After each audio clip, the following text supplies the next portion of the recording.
the mayor on the line. I am sure there are many things that he has to take care of, and I appreciate whatever time we can get.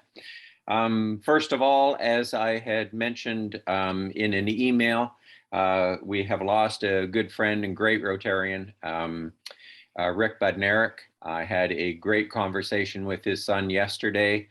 Message was passed along to Tony and Jennifer, and I reached out. We knew that Rick's health had been declining over the last year for sure, maybe a little bit longer, and it was definitely a sad thing. Rick had popped into the Rotary office maybe 2 weeks ago now, and it was good to see him. He was feeling good, and as Rick always did, he was just going forward and not let anybody really know what was going on. I've asked Julia if you would introduce what you're going to do and do that for us, please. How are you, Ronnie? Yes, I can. I have chosen ROTARY. Feel free to sing along in your head because it mentions all 4 directions on the globe, and Rick welcomed in his bed and breakfast people from all over. And then I will follow that up with bingo, because Rick liked bingo. He started it. So if you know the words, there was a farmer who had a dog. You can sing along to that too.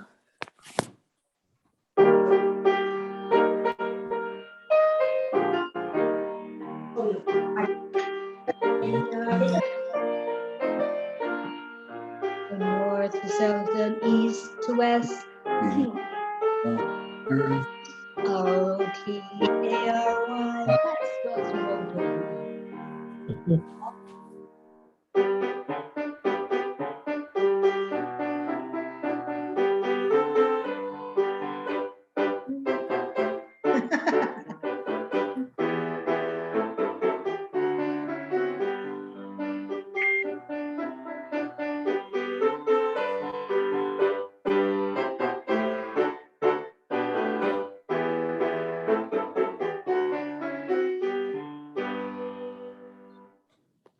Thank you, Julia.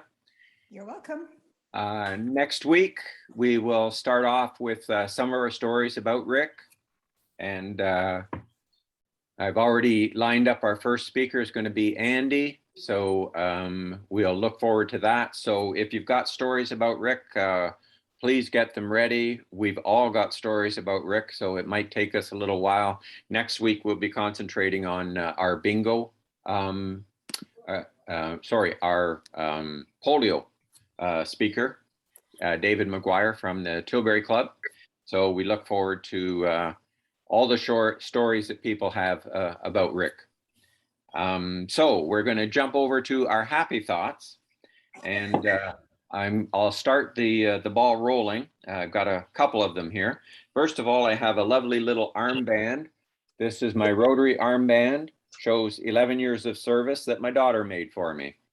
So that's my first happy thought. And my second is it was proposed to the board of directors that there is a GoFundMe page for the Wheatley disaster relief. And we have put $1,000 into that. The GoFundMe page started out asking for $20,000. At last check, about 11 o'clock, they were at 29,000 and growing. So we're reaching out to Wheatley. We can't do a lot, but they have supported our TV bingo for many years. And Adamson Guardian Drugs is currently closed. Many people have been displaced. So we're just doing the little bit that we can to reach out and support. So thank you very much to the board for going along, and I'll probably ask Allison if there's anything that we could do to put on the website that we've done this.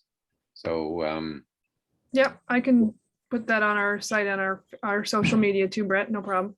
Yeah, that would be great. Thank you very much. Anybody else with a happy thought, if you could raise your hand and we'll squeeze you in. I see Jennifer and then Tanya and then Andy. Jennifer? I just like to say that's a nice sign you've got behind you. Oh, this is our, just if I slide the right way, Yeah. our new Rotary flag that Yes. municipality will be flying for us in October. We'll have a couple of weeks flying that flag Oh, nice. in front of Darren's office. Let me see, Tanya. I just wanted to say the library is reopening for regular pre-COVID hours next Tuesday. So we'll be open all branches except for Wheatley, unfortunately. It's in the evacuation zone, but every other location we're reopening. Still have limited numbers in, but we have lots of space to welcome some people. So come back and visit us. Great. And Andy. Yes, the background noise that you might hear is the construction that are constructing the trail, the widening of the road, the trail around from Chatham down to the Prairie Siding Bridge and back. And today they happen to be putting the blacktop in front of our place, and that's the kind of the noise that goes with it. So it's progressing, and hopefully will be done by the end of the summer. So we'll be able to ride our bikes out to see Andy. Darlene, you had your hand up. Yeah, this is a bit of a personal happy note, but it's been 10 months yesterday since George has been in the hospital for any overnight stays. So I just wanted to share with you that he's been holding steady for the last few months, and we're pretty happy to let you know about that. Wonderful. That's good news. Peter. Just a quick update on the Pints Guatemala project, the new one. There was a lot of to and froing between Rotary and the fund managers of a Guatemalan fund that wanted to give us $15,000 because you had to do strange things in the website portal. Eventually, Rotary was able to figure it out, and so the project has been resubmitted now with an increased budget of $143,000, and there's still answers to questions that we're working on, and hopefully we'll have those done within a week or two to get the final approval from Rotary for that Rachel project. Okay. And Peter, you'd sent me a note. We'll have a short discussion maybe after this about our part of the funding and things we could possibly do there. Okay. If you've got a few minutes at the end of the meeting. Sure. Last call on happy notes. Okay, I'll just move on. We've got some birthdays coming up. Let me see. Jane Fry next week. Monica Rambor, Carl Veroba, and myself will have birthdays this month. And our club anniversaries, he's away today, but Terry Smith will celebrate 5 years with Rotary at the end of this month. And our honorary Rotarian Bob Rankin had 12 years in place. So congrats to all. I meant to get an email off to Karen Kirkwood White a little bit earlier, but got tied up a bit at the office. I am going to ask Karen if she would welcome our guest speaker for the day.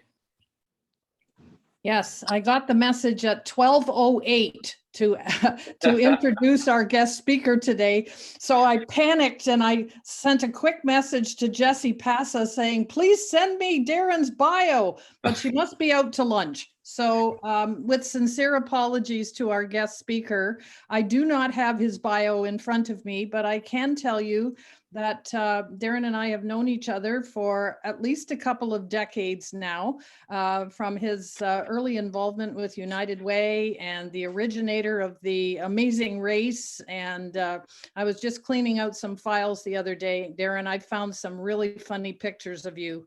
And there are some other things that I found in the Children's Safety Village United Way building the other day that you might want to burn.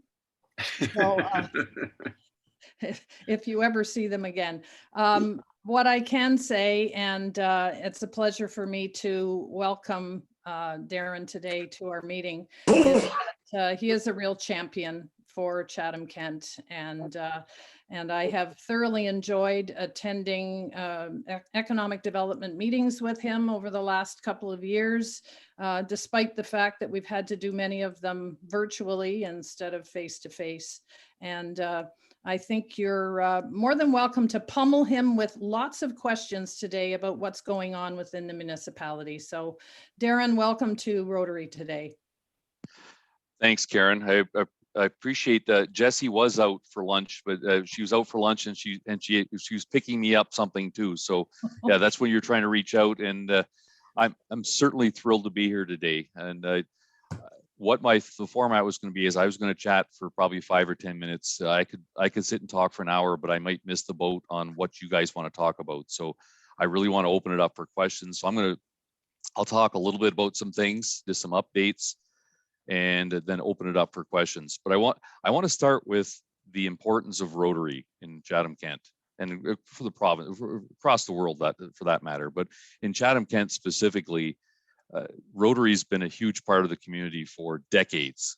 And when you look at the footprints that Rotary's put on Chatham Kent, how important it is. And as we move forward, it's even more important as we come out of COVID, looking at a new normal, whatever that's going to be, looking at the mental health of individuals across Chatham Kent. I mean, we've all been impacted in some way, shape, or form from COVID. Even though we may have been employed full time, we've been held from our families and friends, and we're all social creatures. So the importance of Rotary moving forward and being leaders. Everybody on here is a leader in the community as part of Rotary, and you guys make a huge difference. So I want to thank each and every one of you for what you're doing in the community. So I want to give an update. I guess you mentioned Wheatley, so I'll start with just a brief update on Wheatley. It's been amazing, the outpouring from Chatham Kent, and we'd expect no less. And Chatham Kent's actually exceeded what, in my mind, I know we're a giving community, but reaching out there, I mean, it was horrific what's happened there. And I guess in a nutshell, we've been proceeding on. The province is now very much involved with this and helping us out. The key pieces of the province is coming in and providing expertise, financial, and most important piece is they need to lead the charge in finding the source and remedying the situation out there, because we cannot, the residents of Wheatley cannot continue to have this leak and wonder when's the next one going to happen. It needs to be fixed. So that's a key piece of what's happening out there right now, is they've brought in experts to find that out. So that's in a nutshell what's happening in Wheatley.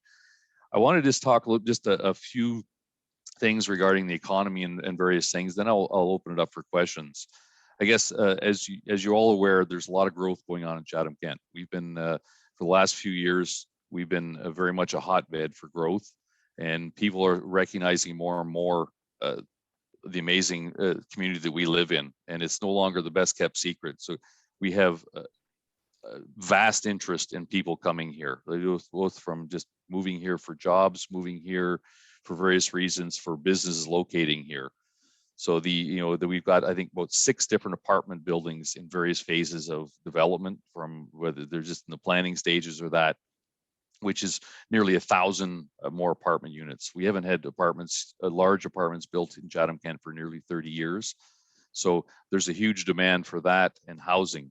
To put it in perspective, in 2020, we set a record for the amount of building permits and value.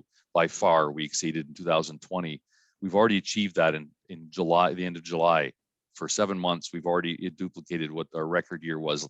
So there's a lot of interest. Housing starts are through the roof, which is great because we need more people here.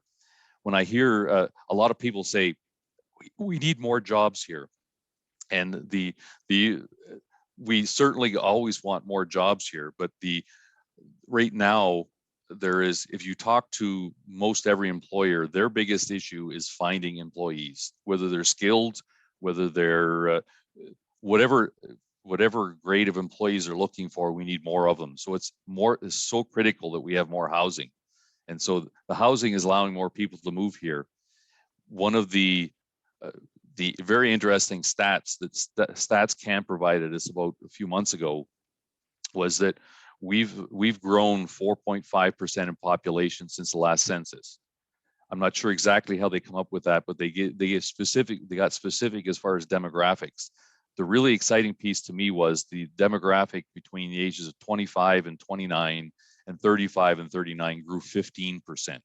So it's really saying that Chatham Kent's a destination for younger people. And a lot of it I attribute to people living in the GTA area and realizing they can't afford a house there. And so they're moving here. There's the freedoms to work from home. I've met several people that are living here but working in Toronto. And it's wonderful because they're spending money here. They're buying their insurance and their cars and their groceries and everything else here. So it's really opened the door as well.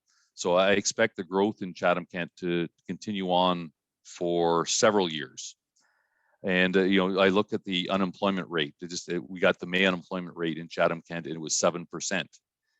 And when we look at the Windsor Essex, it was 10.5%. That we were below the national average, below the provincial average. So our economy as a whole, considering COVID, we've been doing quite well. So the key piece in all this is we need to attract more people to fill the jobs. Like I just got off the phone today with an employer that went over last year from 30 people to 80 people and growing.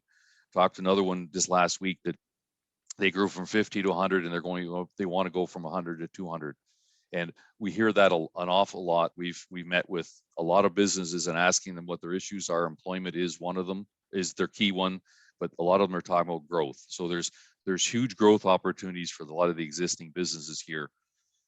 The Maclean's magazine, I'm sure most of you have seen it, but this one of these really good news stories that kind of came out of left field in that Maclean's magazine does an annual study of best places to live in Canada. Chatham Kent moved up 99 places, and we're considered by Maclean's magazine 27th best place in Canada to live. And they factor in a whole number of things that are from the A to Z of lifestyle. So we really moved up. When you consider that we live in one of the best countries in the world, and arguably the best, and we're the 27th best community, one of the best communities in the world, or the best countries in the world, it's a pretty high standard. So we have to put that in perspective, in that there's been a lot of negative lens. We all live in that, just with COVID and all the other things, but we got to step back and appreciate collectively that where we live, and even though we're going through a lot of hardships, we do live in a pretty good community. I just want to mention Navistar is a brief one. Maybe somebody wants more details, but the development goes on there. When you drive by, they're tearing up a lot of cement, and they're going to be start construction of a building shortly there. One of many, I'm assuming, that will happen on that site. There's a lot of high demand for that, and that it's serviced industrial land that's attached to rail. And that's very hard to come by in southwestern Ontario. So there's a lot of high demand. It's just great to see that being redeveloped. It's been an eyesore for nearly 10 years now. The mall, the local ownership, and I'm sure everyone's quite familiar with who owns it. Rob Myers and a number of other investors have purchased it. The exciting part of that is they're obviously very community minded. They're looking at this as an investment that's will stand out for our children, our grandchildren, our great grandchildren. It's going to be something that we'll look back 10 years from now and say that was kind of one of the turning points of Chatham Kent, just from a perspective of in the downtown, the development of that, and the downtown will quickly becoming kind of a destination, and that's high level. They're in the planning stages now. There's several options being looked at down there. I just wanted to kind of touch on a couple other things. These are things that I have interest in, and you might be seeing some more of this as we move ahead. Public art is one thing that we need to see more of, and we're working on this end as far as can we get some public grants out there for public art to do partnerships with artists, with various things, to get more of that happening across the community. Something that's going to be coming out very shortly is the recognition of CK residents or neighbors. There's a neighbor recognition program, and it was brought to us. CK Talks and somebody said, hey, there's this great program in Kitchener they're doing. Why don't we replicate that? So we looked at it and said, that is a great idea. So we're doing some R&D, some rob and duplicate. We've worked with Kitchener. They're happy that we're going to be doing the same program. But what it is you nominate a neighbor for doing something good. And in Kitchener, they said they've had outstanding response to it. They haven't even advertised it. And they said they've been getting hundreds of responses in. But basically, we'll recognize it through a certificate, and a gift card will be coming. That's donated by a particular business. I'll wait till the actual announcement comes out, but it'll be funded by that. But you'll get a gift card for $25. But it's a great opportunity for you to recognize your neighbors, or that says, hey, so-and-so has been cutting my grass for the last 6 months, or something like that. So it's one of those little feel-good things, but to be able to recognize somebody in there. The other, like, little things like putting chess tables in parks. I mean, it's a small thing, but it's something, as we all know, that chess has become quite popular, but it's one of those other little things to add in the park. And we're certainly looking for ideas. So I know that each and every one of you on this call have ideas. So please reach out to Karen or to myself or anyone with guide ideas, because we love hearing these ideas of other great things to do in the community.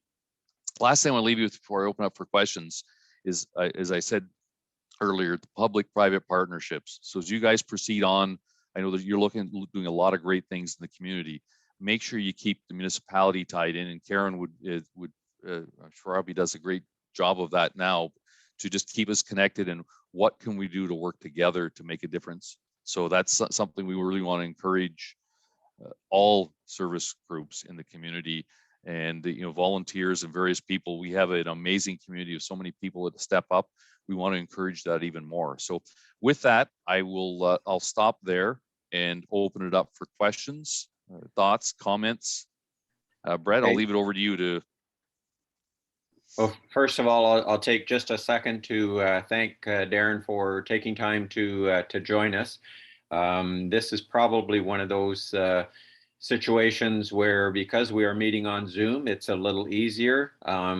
He can come in, work, and when we're done, he's right back at it. So thank you very much again for taking the time.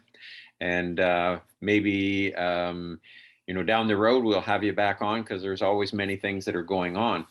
I'll open it up for questions. I'll ask you to raise your hands, and I'll sort of try to pick one and then get the next one in line. So we'll start off with Karen Kirkwood-White, please, and then Ashley. Thanks, Brett. Darren, I wonder if you could share a little bit about your role as co-chair of the Mental Health Committee of the Big City Mayors, and the work that you're doing at that level. Certainly, I would be happy to, Karen. So the Ontario Big City Mayors Caucus there's 29 mayors, and it is, as it sounds in the title, basically the 29 largest communities in Ontario get together, and it's basically an organization we go through, and it's a voice to the provincial and federal governments. So one of the things that we've been looking at is mental health. So I co-chaired a committee with the mayor of Burlington, and we brought in experts and pulled through, and we basically sent a report to the province of saying, these are things you can do to improve mental health in Ontario. So there was 18 recommendations in there in 4 different categories. We tried to make it as simple as possible, as far as, and there's some low-hanging fruit in there, but what we didn't want to do is just say, you need to spend another $10 billion on it.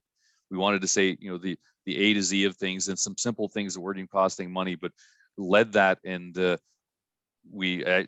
at AMO, we met with the health minister and walked her through that.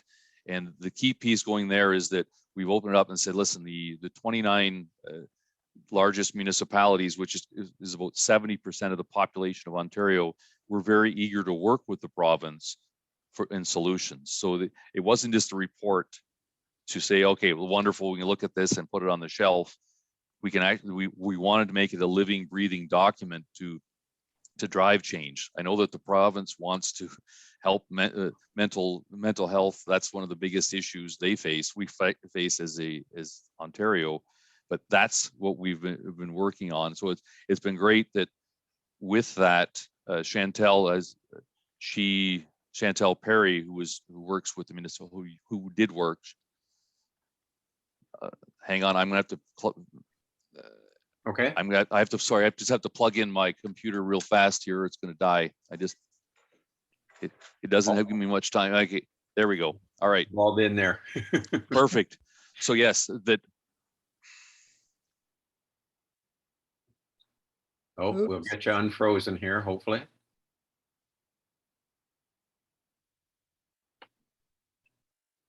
and so basically everything that Chatham Kent was looking for on that was put in there. So it's a great forum to put Chatham Kent on the map a little bit more as far as prominence in helping with the province. Thank you, Darren. Ashley, I believe you had a question. You talked about building of housing. How much of it will be accessible housing? Actually, that's a very good question. I mean, there's building codes that require a lot of that. And, with all the apartments, I know that there's levels of accessibility. And certainly we encourage the municipality as much accessibility as possible. And I think that with the building codes, that's happening more and more. But so apartments would be pretty accessible, and the housing accordingly would be varying degrees as well on that. But certainly we encourage as much of that as possible. Thank you. Thanks, Ashley. Other questions? Tina, please, and then Peter. Hi, Darren. Hi, Tina. You talked briefly about employers and trying to get people to come here, and I totally agree. And I know we've had some of those conversations. Have you guys looked at all about the rates of pay that we provide versus the bigger centers? So one of the things that I think I'm seeing is that we collectively as a community pay higher than perhaps the bigger centers, and more because that's a bit remote. But I didn't know if what I'm seeing is a statistic, or if it's just an anomaly, or I was just curious if there's any information or study, or have you looked at that at all in terms of attracting people? Certainly with that, I mean, there's varying degrees when you get into the trades. A lot of that I hear that there is a differential, but it's the other way around. That if you go to London, you're getting $3 more an hour or something.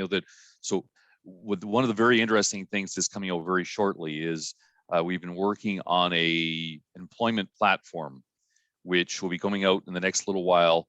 That in essence, what it's going to do, it will glean it'll go to 10 or 12, 15 different places that people are advertising jobs. It will take and summarize all those, but some of the really cool things it's going to do is generate what is the average pay. So you as an employer can look at that and say, all right, there's postings for 50 people in the field you're looking at, and here's the average rate. It'll give you the high and low rates that are being offered the marketplace.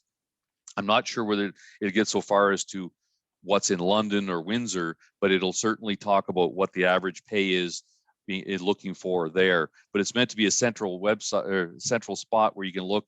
It gleans all that, puts together, and says there's 750 active listings for employees, and 50 of those are in Tilbury, 250 are in Chatham. It'll tell you geographically, but all it does, it links to wherever the ad is. So but it's a central warehouse that's really going to will help a lot employers determine to say, oh, maybe that's why I'm not getting people, is because I'm underpaying.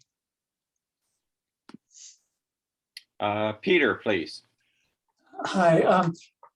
2 federal election campaigns ago, we had a talk about refugees, and I remember Donald Shropshire was really interested. How do we get Syrian refugees into Chatham Kent? And we ended up doing, from what I understand, reasonably well. In that, are there any discussions now about resettling Afghan refugees in Chatham Kent? Sorry, for which refugees? Afghan refugees. Certainly there's a discussion, and we'd be welcoming that. And that's one of those public-private partnerships that worked very well back the Syrian refugees that, church groups and Rotary and various other groups stepped up and said, we want to help with that. That's something that as a municipality, we would be more than happy to look at as far as helping assist, get some people to move to our community. Thanks, Darren. Other questions? Darlene, please. I think we have you on mute, Darlene.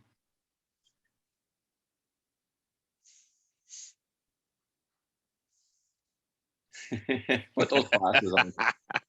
That requires glasses. So Darren, just going back to the Wheatley terrible explosion that they've had recently, I was thinking about the fire department and their involvement. It's obviously not their problem to eradicate the issue because that's impossible for them to do.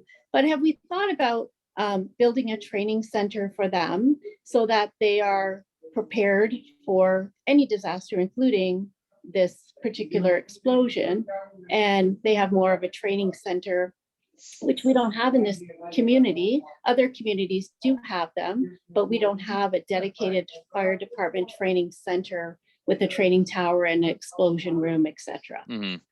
Yeah, that's what we're doing, a master plan for fire, and that's being put together as we speak. It should be out in the next few months, and certainly that may very well be one of the recommendations coming out of it. I have not heard the fire bringing that up as a particular issue, at least the one that it raises to the top, but that will likely come out in the study as well as training. I guess the A to Z of our fire response and how we can do a better job of it. It involves locations of fire stations. It involves everything. The bottom line is, how do we improve the fire service in Chatham Kent? So that could very well be an issue that comes up in the next few months. Thank you. Thank you, Darren. Other questions? Darren, if I could just propose kind of a query here. So with the Wheatley situation, is it that type of thing where anything below the ground has to go to the province? And do you feel the province was a little slow picking up on this? I've been asked that several times in the media, and I guess I'll just back up. The first incident happened in June. Well, I'll answer your first question. That basically, under legislation, anything to do with a gas well or water well is a provincial requirement. So the municipality has no legislated authority to go in and do various things. In order to find the source, you're going to have to go into private land, and you may have to actually tear down buildings, etc., potentially to do that. So it's provincial legislation, provincial requirement. So when we as the municipality are responsible for the emergency response. So right now, Chief Case is overseeing the scene. He says he's determined everything that's going on, but it's the emergency response. What the provincial requirements are is they need to provide financial, they need to provide expertise, because we don't have the expertise to deal with a lot of these things. So that's kind of the expectation of the province. And the biggest piece is, as we talked about earlier, is finding the source and remedying that, because that is going to get Wheatley back to a reasonable norm once we find that. But we can't have the residents living in fear. So your question of, has the province been slow to respond? Yes, we would like them to be part of this picture much sooner than what they have been. I know that moving forward, in the last week, they've been very active with us. They've sent a lot of experts in, and they've hired a consultant to come in and start looking at how can we are finding the source of the gas and remedying that. So they've stepped up the plate the last week. They're certainly they need to keep stepping up, because we as the municipality just can't do that. And so that's something we're looking for from the province, to continue to do that and remedy the situation. Thank you, Darren. Any other questions from the group? I think you're kind of off the hook, Darren. So again, we want to thank you very much for taking the time to join up with us. I know your schedule's busy. I sent a schedule out to our group first part of the week as to all the things that we've got on the go. And I know there's a busy couple of months in the coming up. So I'm sure it's a daily thing for you. But again, thank you very much for taking the time.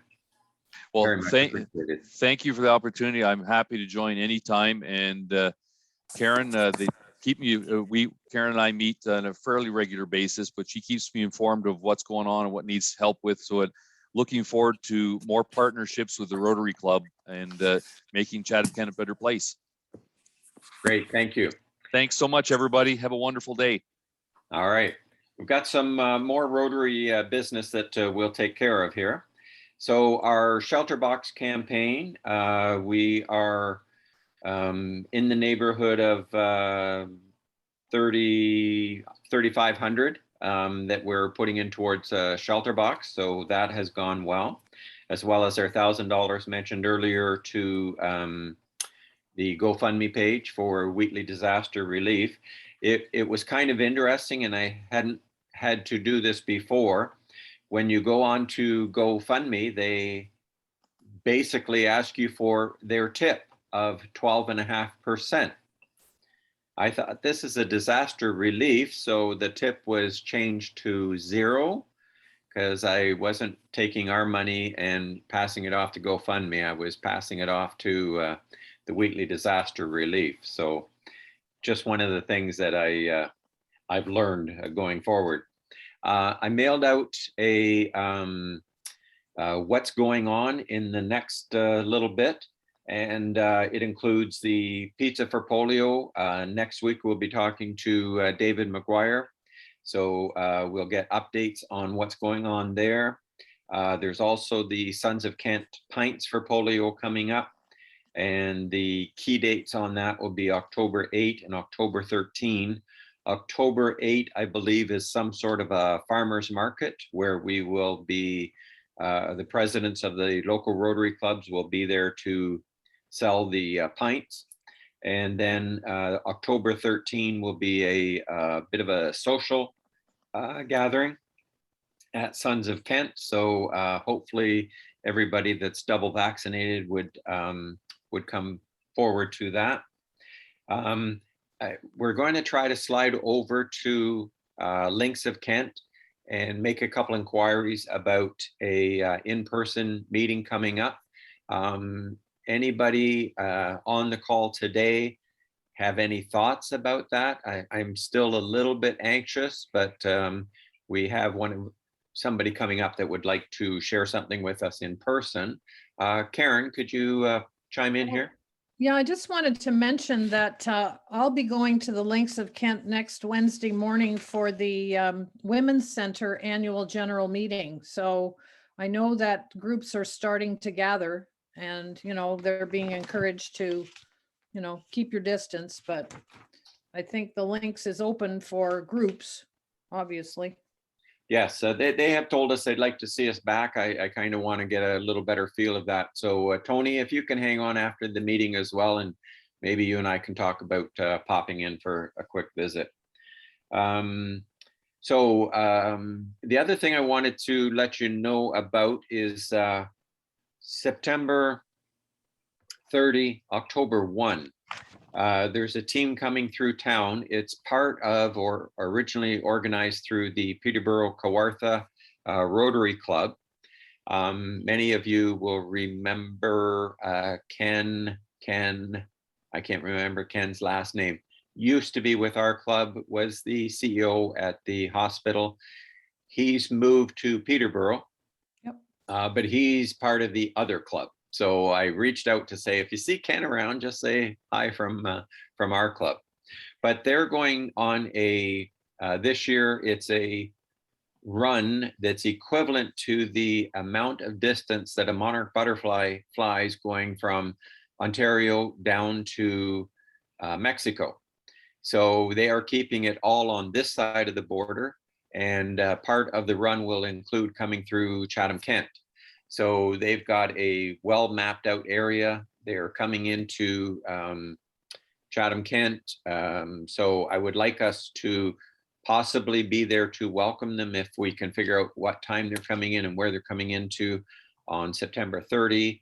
And then on October 1, those of us that like to get up early in the morning, they'll be departing at about 7:30 or 7:45. And I'd like a bit of a showing of anybody that can be there. So we'll get more detail as that gets a little bit closer. But that's what the Monarch Ultra is about. It's ultra runners. There are a few local runners who are going to be joining them for part of this relay. It's kind of a relay that they're up to. Many of you know, I saw the names of Peter Fisher, DeSlit from Blenheim, and a few others. So that's not my forte. I'm not going to run that far. If they take bikers, I would throw Les Herman in the mix, but they're runners. So that's what the ultra marathon, Monarch Ultra, is all about. So more will follow on that as we get closer. Anything else for the good of Rotary today? Brett, do we Yes, have Ashley. do we have a meeting tomorrow? Yes, I'll put one together and send that out Thank you. for the centennial. Thanks, Ashley. Okay, so thank you very much. I'll ask Julia if you would play us out, and Peter and Tony, if I can borrow you for a second at the end.